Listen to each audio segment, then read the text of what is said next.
Indonesia termasuk negara dengan polusi udara yang tinggi. Polusi adalah zat yang mempunyai efek berbahaya atau beracun pada lingkungan. Apakah kalian tahu bagaimana polusi mempengaruhi badan kita?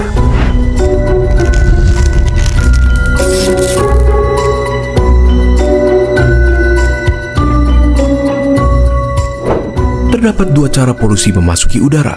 Yang pertama, point source, di mana polutan berasal dari satu sumber seperti emisi pabrik. Yang kedua adalah non-point source, di mana polutan berasal dari banyak sumber seperti mobil. Terdapat dua jenis polutan, di mana polutan primer adalah polutan yang dapat menyebabkan kerusakan secara langsung atau bereaksi di udara untuk membentuk zat yang merusak, dan polutan sekunder, di mana polutan terbentuk sebagai hasil reaksi antara polutan primer dan komponen udara. Tiga organ utama yang dipengaruhi oleh polusi udara adalah tiga organ yang sangatlah penting: paru-paru, jantung, dan otak. Polutan di udara adalah molekul-molekul kecil yang dapat dengan mudah masuk ke dalam tubuh di saat kita bernafas. Mereka dapat menyebabkan inflamasi di paru-paru yang dapat mengakibatkannya kehilangan kapasitas dan mengurangi fungsinya seiring waktu. Penumpukan polutan ini dapat menyebabkan penyakit pada paru-paru kita seperti asma, emfisema, bronkiolitis, bahkan kanker. Terlebih lagi, molekul buruk ini bisa masuk ke aliran darah, seperti membuat jantung kita stres dan bekerja lebih keras untuk berusaha menyediakan tubuh dengan jumlah normal oksigen.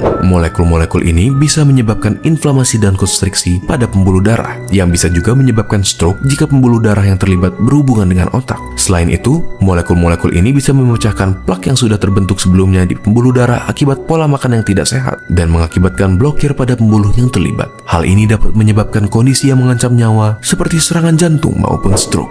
Biasanya, mereka yang rentan terhadap masalah kesehatan akibat polusi udara adalah mereka yang mempunyai kondisi pada jantung dan paru-paru, ibu-ibu hamil, bekerja di luar ruangan, orang tua, anak di bawah umur 14 tahun, dan atlet yang berlatih di luar ruangan. Jadi, bagaimana cara kita menghindarinya? Berikut adalah 5 tips dari WHO. Pertama, batasi berjalan di jalanan yang sibuk, dan jika membawa anak kecil, angkat mereka supaya berada lebih tinggi dari posisi knalpot. Kedua, batasi menghabiskan waktu di daerah yang ramai kendaraan seperti lampu merah. Ketiga, jika kalian berolahraga, lakukanlah di daerah yang lebih tidak berpolusi.